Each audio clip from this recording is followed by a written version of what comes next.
James Hartley's briefcase crashed to the marble floor. The sound echoed through the mansion like a gunshot. But James didn't hear it. He couldn't hear anything except his own heart pounding in his ears.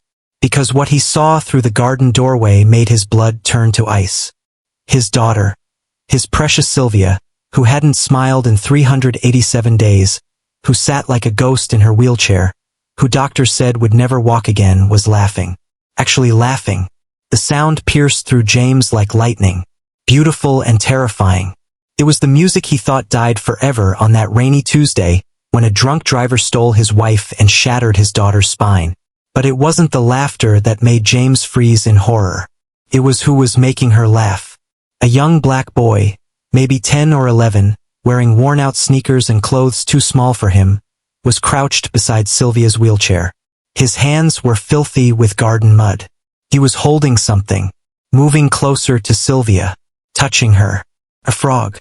He was showing Sylvia a frog. And Sylvia, dear God, Sylvia, was leaning forward with pure joy exploding across her face. Her hands, those hands that 3 neurologists said would never have real strength again, were reaching out, stretching toward the creature with more life in her eyes than James had seen since the accident that destroyed their world. Tyler, it's so gross. Sylvia squealed with delight. Let me hold it. The boy, Tyler, placed the frog directly in Sylvia's palm, his dirty hands supporting hers, touching her. And Sylvia's face transformed into something James hadn't seen in over a year. Pure, unguarded happiness. James felt like he'd been hit by a truck. Rage exploded in his chest. Terror gripped his throat. And underneath it all, something uglier he didn't want to face. A prejudice he thought he'd buried years ago. An instant judgment based on this boy's skin color, his poverty-stained clothes, his presence in a place where he absolutely did not belong. This was Carmen's son, the housekeeper's son, in his garden, touching his paralyzed daughter, without permission, without supervision, without anyone telling James this had been happening. How long? How long had this been going on? What the hell is going on here? The words exploded from James's mouth like a bomb. Both children jumped like they'd been electrocuted. Sylvia's smile vanished in a heartbeat. The terror that replaced it broke James's heart even as fury consumed him. The boy Tyler stood up fast. Too fast. He moved between James and Sylvia, his young body tense, his face showing impossible courage for a child. Sir, we were just... Tyler started. Get away from my daughter. James's voice came out low. Dangerous. Deadly. Now. But Tyler didn't move. He stood there, protecting Sylvia. This poor kid standing up to a billionaire. And then Sylvia did something that shocked James more than anything else. She spoke up, with fire in her voice he hadn't heard since before her mother died. Dad, no. Tyler is my friend. James stared at his daughter. His quiet, broken daughter was suddenly defending someone, fighting back, showing strength. Sylvia, go inside, James ordered. His voice shook. We'll talk about this later. No. That single word hung in the air like thunder. Sylvia's voice rose stronger. You can't make Tyler leave. He's the only person who treats me like I'm normal. He's the only friend I have. The words hit James like a physical punch. But before he could respond, he heard running footsteps. Carmen, Tyler's mother, the housekeeper, burst into the garden. Her face was pale with panic. Mr. Hartley, I'm so sorry, Carmen gasped. Tyler, come here right now. But Tyler didn't move. He stood his ground, looking at James with eyes that held no fear, only determination. I'm not sorry, Tyler said quietly. Sylvia needed a friend. I became her friend. That's not wrong. Carmen looked horrified. Tyler, apologize right now. No, Mom. I won't apologize for being kind to someone who needed kindness. The tension in the garden was suffocating. James stared at this 10-year-old boy who was standing up to him, who was defending his daughter better than James had been defending her from his own fear. James had a choice to make. A choice that would either save his relationship with his daughter or destroy it forever. But before he could speak, before he could think clearly, Someone else came running. Mrs. Patterson, Sylvia's head nurse, rushed into the garden. Her face was white as snow. She was clutching her phone like it was a lifeline. "Mr. Hartley," she said, breathless. "I need to speak with you. Right now. It's about Sylvia's medical results." James felt the world tilt. "What medical results?" His voice came out as a whisper. "What's wrong? Is she?" "Perhaps we should discuss this privately," Mrs. Patterson said, glancing at Tyler and Carmen. "No," Sylvia said firmly. Her voice didn't shake. "Whatever it is, Tyler can hear it. He's my friend." James wanted to argue, wanted to send everyone away, wanted to protect his daughter from whatever terrible news was coming. But something in Sylvia's voice stopped him, a strength he hadn't heard in over a year. "Fine," James said through clenched teeth. "What is it?" Mrs. Patterson took a shaky breath. "Dr. Reynolds called while you were in Seattle. He got Sylvia's latest scans back." Silence. "And?" James felt like he couldn't breathe. "There's been improvement. Unexpected improvement in her nerve responses." James's heart stopped. "What?" "The damage to her spine, it appears to be healing. In ways they said weren't possible." The garden went completely silent. You could hear the fountain in the distance. A bird chirping. Nothing else. James stared at Mrs. Patterson, then at Sylvia, then at the muddy boy still standing protectively in front of his daughter. "How?" James's voice cracked. "How is that even possible?" Mrs. Patterson looked uncomfortable. She shifted on her feet. "Dr. Reynolds said that in rare cases, very rare cases, when patients experience genuine joy and significantly reduced stress, the body can sometimes heal itself in unexpected ways." Joy. Reduced stress. James looked at his daughter. Really looked at her for the first time in months. Her cheeks were flushed with color. Her eyes were bright. Alive. She looked more like herself than she had since the accident. And she was looking at Tyler with pure affection. James felt his entire world crack open. He had spent $8 million on the best doctors in the world. He had flown Sylvia to specialists in 7 countries. He had built a state-of-the-art therapy center in their mansion. He had tried every treatment money could buy. And a 10-year-old boy with muddy hands had done what all of James's wealth couldn't achieve. He had given Sylvia a reason to heal. But what James doesn't know yet, what nobody knows, is that this is just the beginning.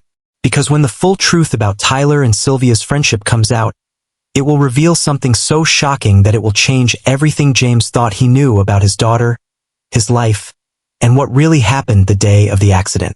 Stay with me, because what comes next will leave you breathless. 1 year earlier, James Hartley was living the American dream. At 43 years old, he owned a real estate empire worth $9 billion. Properties in 15 countries. 2 private jets. A yacht. More money than 3 generations could spend. He had a wife named Rebecca who he'd loved since college. She was beautiful, smart, kind, his perfect partner. And he had Sylvia, his 9-year-old daughter who did gymnastics and collected seashells and laughed at everything. James thought he had it all figured out. Thought he was untouchable. Then came that Tuesday afternoon in October. Rebecca was picking up Sylvia from gymnastics practice. Sylvia was in the back seat, probably still buzzing with energy, talking about her routine. Rebecca was smiling, listening to their daughter talk about cartwheels and balance beams and the competition next month. The drunk driver never even tried to brake. He ran the red light doing 70 miles per hour. His SUV hit Rebecca's car like a missile striking the driver's side. Rebecca died on impact. The paramedics said she didn't feel anything. James didn't know if that was true or if they just said it to make the pain easier. It didn't make anything easier. Sylvia survived. But her spine was crushed between T12 and L1. James remembered standing in that hospital hallway. A surgeon was talking to him, using words like complete spinal cord injury and permanent paralysis and wheelchair dependent. James kept waiting for the surgeon to say, however, to give him hope. The surgeon never did. "Your daughter will never walk again, Mr. Hartley. I'm very sorry. There's nothing we can do." James felt his entire world collapse in that moment. His wife was dead. His daughter was paralyzed from the waist down. And all his money, all his power, all his connections meant absolutely nothing. For the first 8 months after the accident, James threw everything he had at trying to fix Sylvia. He hired the top 5 neurologists in America, surgeons from Germany, specialists from South Korea, experimental therapists from Brazil. He built a full medical facility in their mansion. He researched every cutting-edge treatment, spent millions on procedures that had even a 1% chance of working. Nothing worked. Sylvia's legs stayed paralyzed. The nerve damage was too severe. Every doctor said the same thing. "We're sorry. This is permanent. There's no cure." But worse than Sylvia's paralyzed legs was watching her spirit die. The bright, energetic girl who loved gymnastics and playing outside became silent, withdrawn, empty.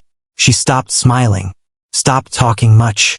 She just sat in her wheelchair, staring at nothing, like she was waiting to die. James watched his daughter disappear a little more each day, and he felt completely helpless. So he did the only thing he could think of. He tried to control everything else.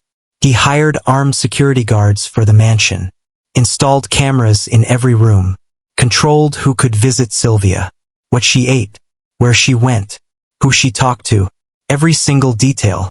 "I won't lose her too," James told himself every night. "I can't lose her too. I have to keep her safe." But what James didn't understand was this. In trying so hard to protect Sylvia, he was slowly killing what was left of her. He was building a prison, and his daughter was the prisoner. Then came the day he hired Carmen Santos. Carmen Santos was 39 years old when she saw the job posting online. Live-in housekeeper for wealthy family. Private room included. Salary 4 times what she was currently making at her 2 jobs. Carmen stared at her phone screen. Her hands shook. This could change everything. For her son Tyler. Carmen had been working multiple jobs since Tyler was born 11 years ago. She cleaned office buildings at night, worked retail during the day, took online courses on weekends trying to build something better. She was exhausted, bone-tired, but she kept going because Tyler needed her. Tyler was 11 years old, smart, incredibly kind, responsible beyond his years.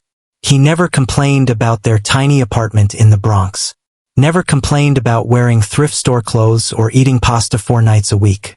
But Carmen wanted better for him. She wanted him to have real opportunities, a future. This job could give him that. Carmen called the number. A woman answered, cold voice, professional. "I'm interested in the housekeeper position," Carmen said. "But I have a son. He's 11. I'm all he has. I can't leave him." Long pause. "Mr. Hartley is very particular about his home," the woman said. "He has a daughter who requires constant medical care. Having another child on the property might be problematic." "My Tyler is a good kid," Carmen said firmly. "Quiet, respectful, mature. You won't even know he's there." Another pause. "I'll discuss it with Mr. Hartley and call you back." 3 days later, Carmen got the call. She was hired. Tyler could come, but there were strict conditions. Tyler had to stay in the servants' wing. He was not to interact with Mr. Hartley's daughter under any circumstances. He had to be invisible. Carmen agreed immediately. She needed this job too desperately to argue. On their first day at the Hartley mansion, Carmen and Tyler walked through the massive house to their room in the back wing. Tyler's eyes were huge. He'd never seen a house this big. Marble everywhere. Crystal chandeliers. Paintings that probably cost more than Carmen made in 5 years. "Remember what I told you?" Carmen whispered to Tyler. "Stay in our area. Don't bother anyone. And especially, don't go near Mr. Hartley's daughter. Okay?" "Why not?" Tyler asked. "Because those are the rules," Carmen said. "And we need this job. Promise me." "I promise, Mom." But as they passed a room on the first floor, Tyler glanced through the open door. He saw a girl in a wheelchair. She was staring out the window at nothing.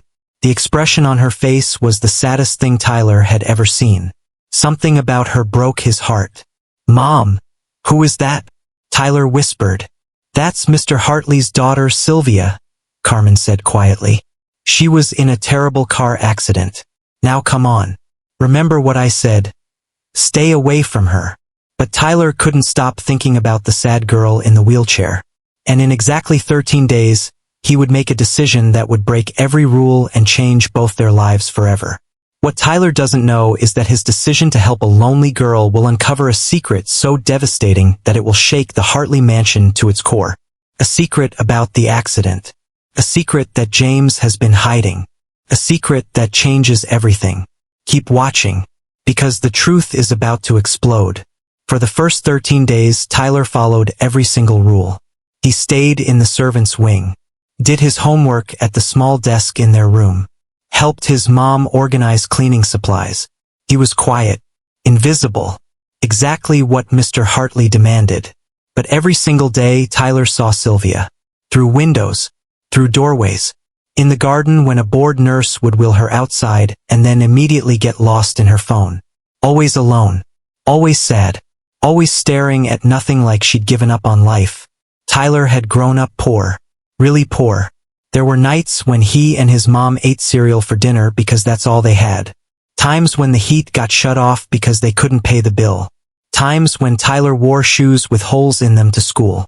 But Tyler had never felt alone. His mom worked constantly, but she always made time for him. To talk with him, to laugh with him, to make him feel loved. This girl, this rich girl in a mansion bigger than Tyler's entire apartment building, looked like the loneliest person on earth. It bothered Tyler, kept him up at night, made his chest hurt. On day 13, Tyler was reading in the garden. It was the one place he was allowed to be outside their tiny room. He heard wheels on stone. He looked up and saw Sylvia in her wheelchair. A nurse was pushing her. A different nurse than usual. This one looked annoyed to be there. "I'll be back in 25 minutes, the nurse said. She parked Sylvia's wheelchair under a tree. "Don't move." The nurse walked away fast, already on her phone, completely forgetting about the girl she was supposed to watch. Sylvia sat there, motionless, staring at the fountain with dead eyes. Tyler watched her for 10 minutes. He was having a war inside his head. His mother had been crystal clear about the rules. If he got caught talking to Sylvia, they would both lose everything. Their home, their income, their one chance at a better life. But the girl looked so heartbroken, so alone, like she'd already died inside. Finally, Tyler couldn't take it anymore. He stood up. His heart was pounding so hard he could hear it. He walked over to Sylvia's wheelchair. "Hi," Tyler said quietly. I'm Tyler. Sylvia looked up at him fast. Surprise flashed across her face. Then fear. "You're not supposed to talk to me," she said. Her voice was flat, empty. "I know," Tyler admitted. "But you look sad. Really sad. And I thought maybe you could use a friend." Sylvia stared at him for a long moment. "I don't have friends anymore. Not since the accident." "Why not?" "Because I'm broken." She said it like it was just a fact of life. "My dad says I'm too fragile for other kids. He says they might hurt me, make things worse."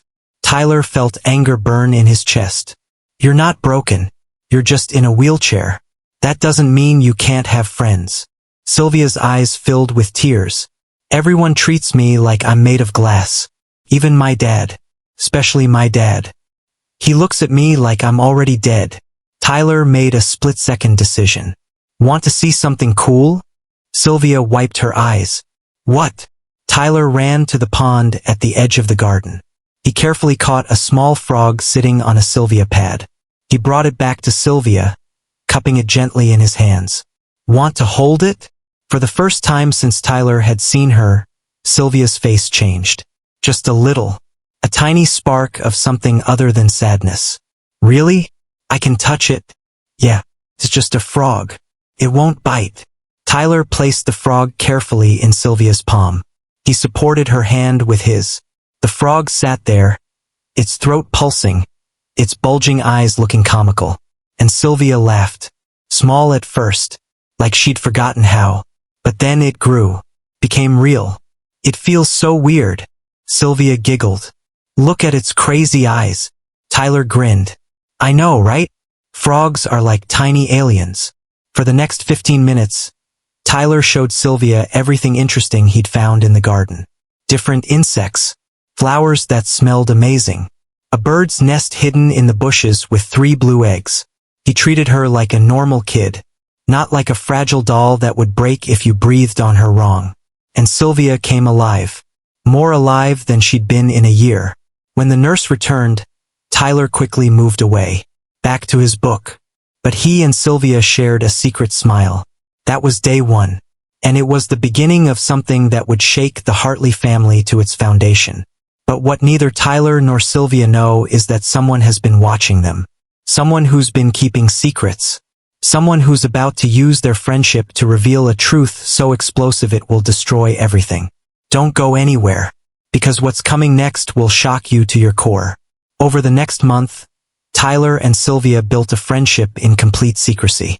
Every afternoon, when Sylvia's nurse brought her to the garden and got distracted by social media or phone calls, Tyler would appear. He showed Sylvia things she'd never noticed before. How butterflies landed on certain flowers. How you could tell time by watching the sun's shadow. How different leaves had different shapes and textures. But more importantly, Tyler talked to Sylvia like she was normal. He didn't use that slow, careful voice adults used around her. He didn't act terrified of her wheelchair. He didn't treat her like she was dying. He just treated her like Sylvia. You know what? Tyler said one afternoon while they watched ants carry crumbs. Being in a wheelchair doesn't stop you from doing most things. You can still read, draw, learn stuff, play games, think, dream. Your legs don't work, but your brain does. Your heart does. Sylvia looked at him thoughtfully. My dad won't let me do anything. He says everything might stress me out, tire me, make things worse. That's stupid, Tyler said bluntly. No offense to your dad. Sylvia smiled. Something she did all the time now when she was with Tyler. Yeah, it kind of is stupid. Their friendship became the only good thing in both their lives. For Sylvia, Tyler was the only person who made her feel human again. Not like a patient. Not like something broken beyond repair. Just like Sylvia. For Tyler, Sylvia was someone who understood loneliness. She was trapped by her wheelchair and her father's fear. He was trapped by poverty and invisibility. They got each other. But secrets always come out eventually. Carmen noticed something was different with Tyler. He seemed happier. More alive. He would rush through his homework and then sit by the window waiting for something. One evening, Carmen was cleaning near the library. She heard Sylvia talking to herself. I wish Tyler could come inside, Sylvia was saying quietly. I wish I could show him my books. I wish he could meet my dad. I wish Dad could see how nice Tyler is. How he makes me feel like myself again. Carmen's stomach dropped like a stone. Tyler had been breaking the rules. Her son had been talking to Mr. Hartley's daughter despite everything she'd told him. Despite knowing what was at stake. That night, Carmen confronted Tyler in their room. Tyler, have you been talking to Sylvia? Tyler looked guilty, but also stubborn. Yes. Baby, you can't. Carmen felt panic rising in her chest. Those were the rules. Mr. Hartley was clear. If he finds out, we'll lose this job. We'll lose everything. But Mom, she's so lonely. Tyler's voice cracked with emotion. Nobody talks to her. Nobody plays with her. Her own father treats her like she's already in a grave. She's just sitting there dying inside that mansion. Carmen sighed. She understood her son's kind heart. But she also understood reality. Tyler, I know you want to help, but we're the help. We don't have the same rights as rich people. When they say don't talk to their kid, we don't talk to their kid. That's how the world works. That's survival. That's not fair, Tyler said. Tears filled his eyes. No, it's not, Carmen agreed sadly. But fair and real are two different things. We can't change the world, baby. We just have to survive in it. But Tyler couldn't stop. Wouldn't stop. He and Sylvia needed each other too much. And in exactly 4 days, James Hartley would come home early from a business trip and discover their secret. and what happened next would change everything. If the story is moving you, hit that like button and share it with someone who needs to hear this message. Because what happens in the next few minutes will restore your faith in humanity. For days later, James's flight from Seattle landed 6 hours early. Weather had been bad. The meeting had finished faster than expected. James was exhausted but wanted to see his daughter before collapsing into bed. He walked into his mansion at 2 in the afternoon instead of 8 at night. Unannounced. "Where's Sylvia?" James asked Mrs. Patterson, the head nurse. Mrs. Patterson looked up from her tablet. Panic flashed across her face for just a second.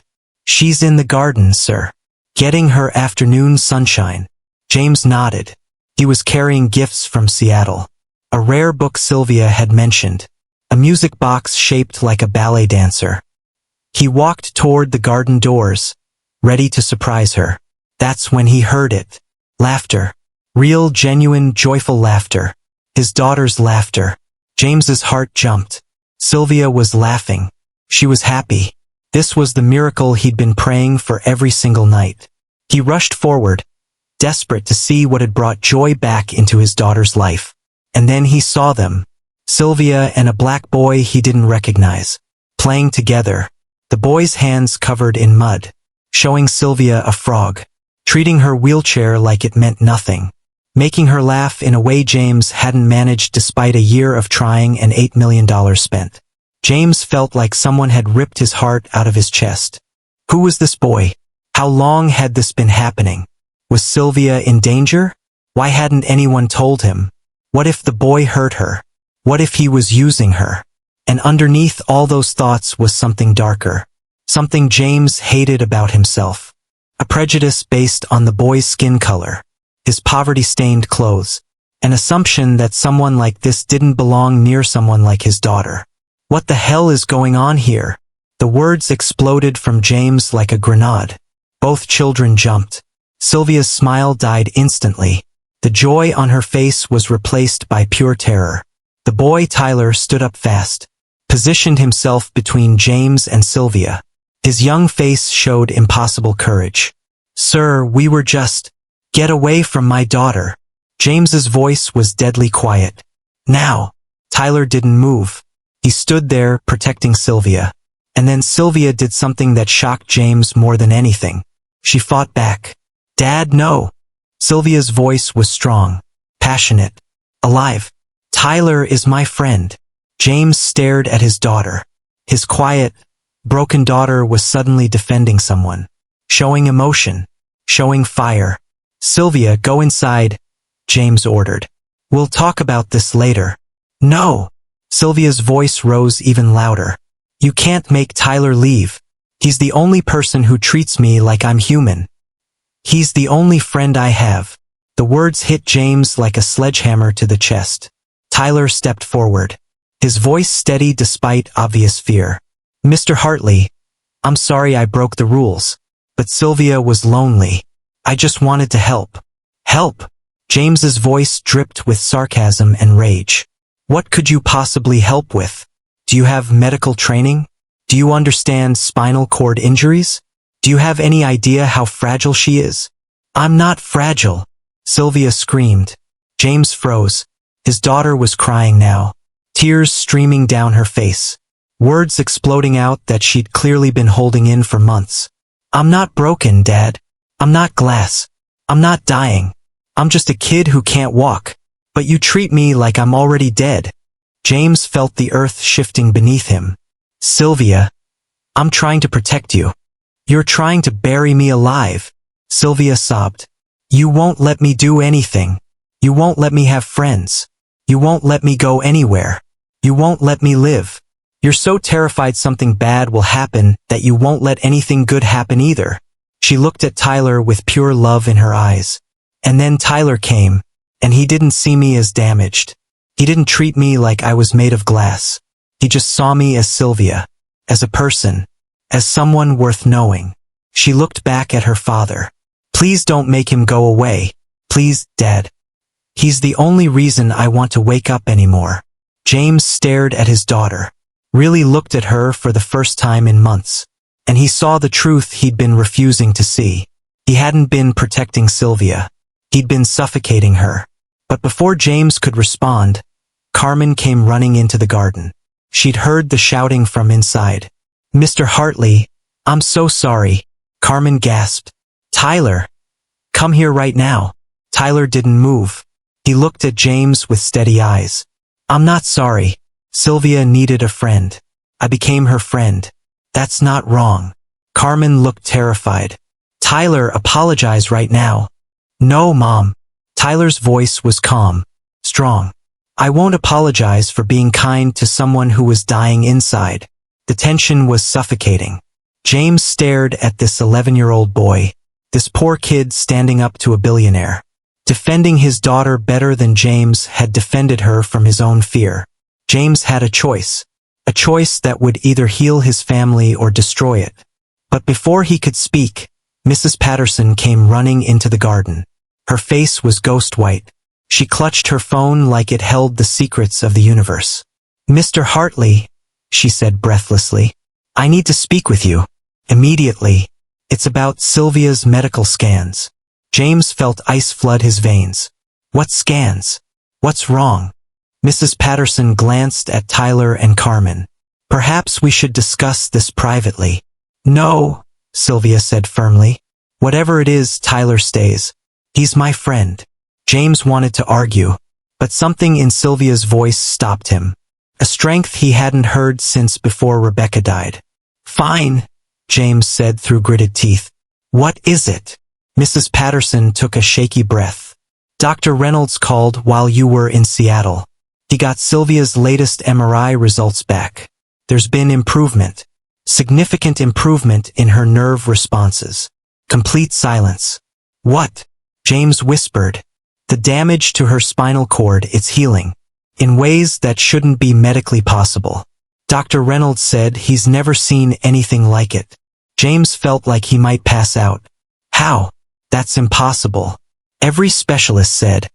Dr. Reynolds said that in extremely rare cases, when patients experience genuine joy and dramatically reduced stress levels, the body can sometimes trigger healing responses that medical science doesn't fully understand. He wants to run more tests, but he said Sylvia's improvement is unprecedented. Joy. Reduced stress. James looked at his daughter. Her face was flushed with life. Her eyes were bright. She looked more like herself than she had in over a year. The only time Sylvia had experienced real joy was with Tyler. James felt his entire worldview shattering like glass. He'd spent $8 million on the best medical care money could buy. Flown Sylvia to 7 countries. Built a medical facility in their home. Tried every treatment that existed. And an 11-year-old boy with muddy hands had done what all of James's wealth couldn't do. He'd given Sylvia a reason to heal. James looked at Tyler. This brave, kind boy who had seen his daughter as a whole person when James had only seen damage. James knelt down beside Sylvia's wheelchair. His voice shook with emotion. "Sylvia, I need to ask you something. And I need complete honesty." "Okay, Dad. How long have you and Tyler been friends?" Sylvia glanced at Tyler, then back at her father. "About 5 weeks." "And how do you feel when you're with Tyler?" Sylvia's face softened. Glowed. "I feel normal. I feel happy. I feel like myself. Like I'm not just a broken thing people pity." James closed his eyes, fighting back tears. He'd spent a year trying to fix his daughter's body while completely destroying her spirit. He looked up at Tyler. "Tyler," James said, his voice thick with emotion. "I owe you an apology. A huge one." Tyler looked surprised. Carmen looked shocked. Sylvia looked hopeful. "You did something I couldn't do," James continued. "You gave my daughter her life back.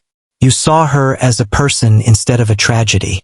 You believed in her when everyone else had given up." James stood up, extended his hand to Tyler.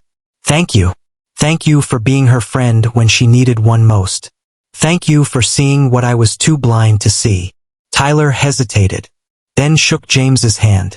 His grip was firm, confident. "You're welcome, Mr. Hartley." James turned to Carmen. "Ms. Santos, I'm sorry for the rules I imposed. They were cruel. Wrong. Your son is welcome anywhere in this house. Anytime. In fact, I'd like to invite both of you to have dinner with Sylvia and me tonight. As friends. As equals. Not as employees. Carmen's eyes filled with tears. Mr. Hartley, you don't have to. Yes, I do, James interrupted gently. I have everything to learn about what my daughter really needs. And I think you and your son can teach me. Share the story if it's touching your heart. Because what happens next will remind you that miracles come from the most unexpected places. That evening changed the Hartley family forever.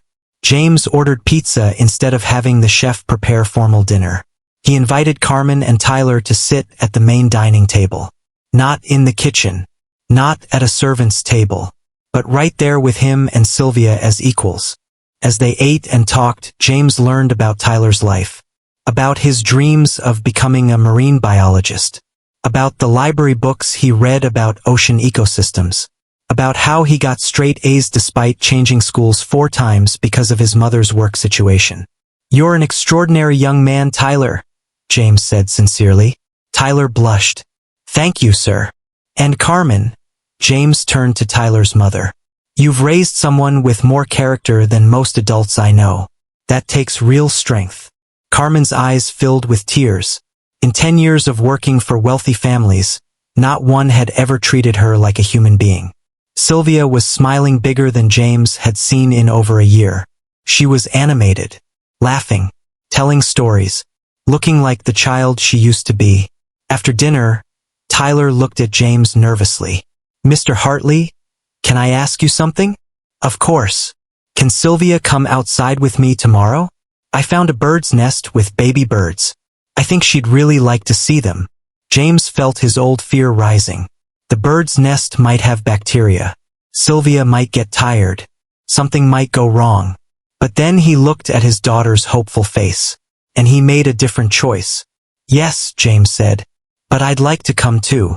If that's okay. Sylvia and Tyler looked shocked. Then they both smiled. Really, Dad? Really? I think I need to learn how to see the world the way Tyler does. The next morning, James, Sylvia, and Tyler spent 3 hours in the garden together. Tyler showed them the bird's nest. They watched the mother bird feed her babies. Tyler explained how different birds build different types of nests, how baby birds learn to fly.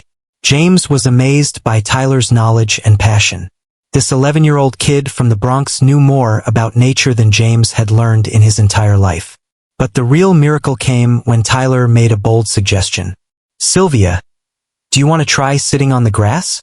Instead of in your wheelchair? James felt instant panic. Tyler, I don't think. Dad, I want to. Sylvia's voice was firm. I want to feel grass again. James took a deep breath. Fought every protective instinct. Okay, but I'll help. Together, James and Tyler carefully lifted Sylvia from her wheelchair and placed her on the soft grass under a tree. Sylvia's face exploded with pure joy. She ran her hands through the grass, smelled the earth, felt the sun on her skin. This is amazing, Sylvia whispered. I forgot what this feels like. For the next hour, Sylvia sat on the grass while Tyler showed her interesting things. Bugs, flowers, smooth rocks. At one point, Sylvia tried to reach for a butterfly that landed nearby. Without thinking, she leaned forward, put weight on her legs in a way she hadn't done since the accident.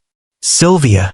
James started to rush forward, but Tyler put a gentle hand on his arm. Let her try. Just watch. Sylvia was concentrating hard, using her arms to support herself, trying to shift her weight, trying to move. She didn't reach the butterfly, but she tried. She pushed herself. She used muscles doctors said might never work again. And James realized something profound. Tyler hadn't been giving Sylvia protection. He'd been giving her hope. And hope was more powerful than any medicine. Over the next 3 months, Sylvia's progress shocked every doctor. She went from moving her legs an inch to standing with support. From standing to taking shaky steps. From shaky steps to walking short distances with a walker. The doctors called it medically unprecedented. They said the combination of excellent therapy, reduced stress, genuine joy, and pure determination had triggered healing they'd thought impossible. But James knew the real truth. It was Tyler. Tyler's friendship had given Sylvia a reason to get stronger. His belief that she was more than her wheelchair had given her courage. His simple act of treating her like a normal kid had unlocked something in Sylvia that all the money in the world couldn't touch. 6 months after James discovered Tyler and Sylvia in the garden, James stood at his bedroom window one spring morning. He watched something that made tears stream down his face. Sylvia was walking across the garden on her own 2 legs. She still used a walker, moved slowly, but she was walking, and she was laughing, calling out to Tyler about something she wanted to show him. Carmen came to stand beside James. She was crying too. "Thank you," James said quietly. "Thank you for raising a son who sees people for who they are, not what they lack." Carmen smiled. "Thank you for learning to see it too." James thought about how much had changed in 6 months. He'd learned that love sometimes means letting go. That protection without freedom is just another kind of prison. That the most valuable things in life, friendship, joy, hope, can't be bought. He'd also learned to see beyond his own prejudices. He'd almost destroyed his daughter's only friendship because of fear and bias. But Tyler had taught him that character and kindness have nothing to do with wealth or skin color or social status. "You know what the crazy thing is?" James said to Carmen. "I spent $8 million trying to heal Sylvia, but what she needed was a friend. Just a genuine, caring friend who believed in her." Carmen nodded. Sometimes the most powerful medicine is human connection. 1 year after James discovered Tyler and Sylvia together, the Hartley household was completely transformed. Sylvia was walking with just a cane now.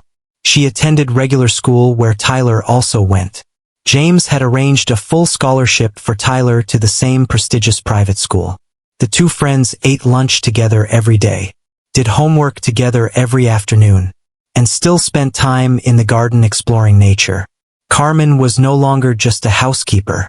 James had promoted her to household manager, paid for her to finish her degree, given her time off for classes, and James himself had changed the most. He volunteered at a children's hospital, spent time with kids going through trauma, donated millions to pediatric rehabilitation centers. But more importantly, he'd learned to be present in Sylvia's life, not as someone trying to fix her, but as a father who trusted his daughter to grow and face life. One evening, James found Tyler and Sylvia in the garden where they'd first met. They were older now. Tyler was 12. Sylvia was 10. But they still loved being together. "What are you 2 talking about?" James asked, sitting on the grass beside them. "We're planning our futures," Sylvia said proudly. "Tyler's going to be a marine biologist, and I'm going to be a physical therapist, so I can help other kids like me." James smiled through tears. "Those are beautiful dreams." "Mr. Hartley," Tyler said seriously, "I wanted to thank you." "Thank me? For what?" "For not sending me away that day. For giving Sylvia and me a chance. For changing your mind. For becoming the dad Sylvia needed." James felt his heart overflow. "Tyler, you changed my life. You showed me what really matters. You gave me my daughter back. You taught me that sometimes the greatest act of love is stepping back and letting people be who they're meant to be." He looked at both kids. "You know what I learned? Love isn't about keeping people safe from everything bad. Love is about helping them become strong enough to face whatever comes. It's about believing in them even when they can't believe in themselves." Sylvia hugged her father tight. "I love you, Dad. I love you too, sweetheart. More than you'll ever know." As the sun set over the garden, James thought about that shocking moment a year ago when he'd come home early and seen Tyler with Sylvia. He'd been so wrong about everything. He'd thought Tyler was a threat, but Tyler was a gift. He'd thought Sylvia needed protection, but Sylvia needed freedom. He'd thought money and power could solve every problem, but some problems could only be solved with friendship, trust, and letting go. James had learned the most important lesson of his life from an 11-year-old boy and his own brave daughter. Sometimes the people we think are beneath us are the ones who lift us up. Sometimes the friendships we try to prevent are exactly what we need. And sometimes the greatest act of love is simply getting out of the way and letting people be who they're meant to be. 3 years later, Sylvia walked across the stage at her middle school graduation. Her steps were confident, strong. She had just the slightest limp, but she walked on her own. In the audience, James sat beside Carmen, cheering loudly. Tyler sat on James's other side, beaming with pride. Sylvia had won the Community Service Award for her volunteer work with disabled children. In her speech, she thanked her father for learning to let her live. And she thanked Tyler for showing her that wheelchairs don't define who you are. After the ceremony, the four of them went to celebrate. They looked like an unlikely family. A billionaire, a former housekeeper, two teenagers from different worlds. But they were family, not by blood, but by choice, by friendship, by lessons learned through pain and growth. And as they laughed together over dinner, James realized something profound. He was richer now than when money was all he valued. Because now he had something all the billions in the world couldn't buy. A daughter who was truly happy. A friend in Carmen who made him better. And the knowledge that a boy named Tyler had saved not just Sylvia's life, but his own. If the story moved you, please share it with someone who needs to hear it. Subscribe for more stories that remind us what truly matters. Because sometimes, the most powerful miracles come from the most unexpected places. And sometimes, all it takes is one brave person to see us for who we really are.